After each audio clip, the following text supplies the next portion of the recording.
22.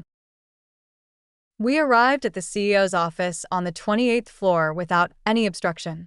The receptionist took one look at us and let us through without even asking if we had an appointment. I could only sigh at this. The security at Carter's company was worrying. Although I believe Carter is a fool, it cannot be denied that as the male protagonist of a CEO novel, he is qualified in business. When Carter was 22, his parents handed him the small company they had just acquired. In just 3 years, he made this small company occupy a significant place in the business world. However, then again, even if we can praise him as a rare business genius, this still cannot cover up the fact that he cheated on his wife and had poor judgment of character. Ding. While I was lost in thought, the elevator reached the 28th floor. Alexander led me around and seemed very familiar with the place. At the end of the corridor, an imposing-looking office appeared before us. The executive assistant nearby saw us and hurried out. He came over and asked, "Hello, do you have an appointment? Mr. Vanderbilt is unavailable and can't see you." Alexander replied, "No," and pushed the door open despite the assistant's attempts to block him. Carter, who was reading documents at his desk, looked up when he heard the noise and seemed a little surprised to see us, especially Alexander. "Why are you here?" Alexander looked at me and raised his chin towards Carter. Receiving his slightly warning look, I could only timidly take out the ring box and put it on the table. "Well, you didn't take back the ring from our marriage. I think it's best to return it to you." Carter looked at the ring box on the table in silence for a long time, not knowing what he was thinking. After a while, he took the box, opened it, took out the ring, and rubbed it gently on his fingertips. "Claire, you came to me just to return the ring to me?" Carter lowered his head, his eyes fixed on the ring. "Is it really impossible between us?" "Yes, that's impossible. Excuse me for being blunt, but I think you're dirty." I interrupted him firmly. "I came here just to return your ring, that's all. Now that the ring has been returned to its rightful owner, it's time for me to leave." Although the air conditioning in the office was very comfortable, it was really difficult for me to stay in the same room with Carter, so I pulled Alexander and turned to leave. "Claire, I love you. I was wrong. I realized it too late." Carter's voice sounded a little lonely. "Have you ever loved me?" When I heard what he said, I just felt sorry for the original Claire. I gestured to Alexander to wait, turned around, and looked at Carter. "I thought you should be the one who knows best whether Claire has ever loved you. If she'd never loved you, then why would she, knowing full well your heart wasn't with her, still hope that you'd one day see her good side and share even a little of your love for Lily? Why would she be willing to be the most humble person in this entanglement between the three of you? Tell me, what was her motivation?" Carter looked away and said nothing. "You're right, you found out too late," I said, more to the memory of Claire than to him. "If you had discovered all this sooner, Claire wouldn't have suffered so much. She wouldn't have been filled with hope time and time again, only to be disappointed in the end. You mistake others' pretense for true love, but you're never willing to give Claire's passionate sincerity a glance. You had a chance. If you had firmly accepted Claire's soft and harmless sincerity from the beginning and chosen to trust her, you would have lived happily, married, had children, and everything would have been perfect." Carter lowered his head, unwilling to speak. I knew the love Carter talked about now was real. Unfortunately, this love once went too easily to the wrong person, and now it comes too late. But you have to know that when you chose to believe Lily instead of Claire, you lost that chance forever. I let out a breath and the grievance for Claire hidden deep in his heart was slightly relieved. Seeing him like this, I felt a little sorry for him, for the waste of it all. I hope, Mr. Vanderbilt, you won't lose the person who truly loves you again in the future. Anyway, this is all I could say. I tugged on Alexander's sleeve.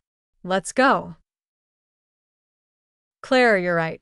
I can't lose the person who loves me again. Carter's voice suddenly rang out from behind. Security, stop Miss Grace. As soon as he finished speaking, two burly-looking security guards blocked my way like sentinels. Carter, what do you mean? I asked him angrily. Claire, stay with me. Carter walked around the desk and came towards me. I believe you still love me, right? Love my ass. I was so angry when I heard what he said. It doesn't matter if you don't love me now. Just stay here, and I will make you fall in love with me again, just like we used to. Carter didn't care at all that my eyes were full of disgust towards him. What? Carter was really a qualified male protagonist in a toxic novel, planning a little forced confinement play? I was about to scold him when Alexander gently put his arm around my waist and said to Carter, whether we can leave or not is probably not up to Mr. Vanderbilt right now. Carter turned to look at him. Alexander nonchalantly pulled out his phone, pulled up a photo of a document, and showed it to him. I own 53% of Vanderbilt holding stock. All employees here must obey me. Hearing this, Carter's pupils contracted slightly. He suddenly snatched Alexander's phone and looked at it over and over. Alexander didn't care at all. He half-hugged me and stood there smiling calmly, letting Carter confirm it again and again without giving up. The black and white words were still vivid. Carter tightly grasped the phone and slammed it to the ground, as if this would make it seem as if nothing had happened. Looking at Carter, whose veins were bulging and who was breathing heavily, Alexander glanced at the shattered phone on the ground and said calmly, Mr. Vanderbilt, go ahead and smash it. I have the shared transfer documents. I'll take photos of them for you. Smash them one by one. Hearing this, Carter raised his head and stared at Alexander, his eyes like knives. Alexander Windsor, what on earth do you want to do? Alexander Windsor. Suddenly, I felt my heart skip a beat. 23.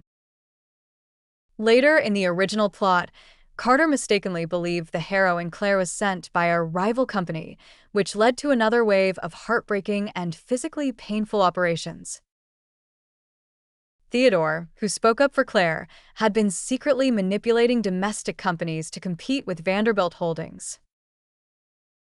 However, although Theodore always loved Claire, he knew she still couldn't let go of Carter, so he had been secretly collecting evidence to prove her innocence.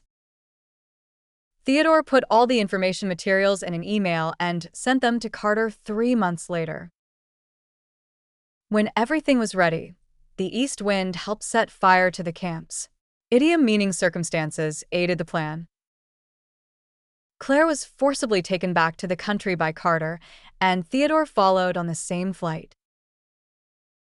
Unexpectedly, terrorists hijacked the entire plane.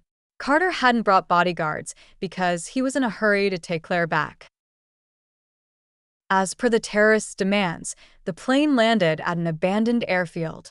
The passengers thought they had escaped and were about to get off, but the terrorists suddenly attacked, pulling out guns and shooting at the people present. People rushed to flee. Claire and Carter were separated by the panicked crowd. Theodore found her and took her away. They carefully avoided many dangers, but were discovered by a gunman as they were about to get off the plane. He shot at Claire, and Theodore was shot in the back protecting her. He didn't say anything about his injury, but hurriedly took Claire away. After running a few meters, the terrorists on the plane ignited explosives that had been planted. Theodore hugged Claire tightly and protected her under his body. The explosives were powerful, and the blasts spread widely, instantly igniting everything around. Claire, protected under him, was only slightly injured and fainted momentarily. When she woke up, she found Theodore had already stopped breathing. Claire wanted to push Theodore away, but found he was holding her too tightly. She couldn't free herself. Thanks to his powerful protagonist aura, Carter was extremely lucky to leave the plane when no one was paying attention, but he was also affected by the explosion and temporarily knocked out. After waking up, he found Claire and, despite her crying, forcibly took her back to the States on a chartered private plane. Claire was devastated after returning. Carter felt relieved and distressed at the same time. He could only tell himself over and over how bad Claire was, then use work to numb himself. 3 months later, Carter received an email from Theodore. If Carter had not brought Claire back early, if Theodore were still alive, this day would have been the day they returned. After seeing the whole truth, Carter realized everything was wrong, and he finally faced the love he had hidden for Claire. He went to find Claire but found out Lily had sent Claire away somewhere without his knowledge. Unknown.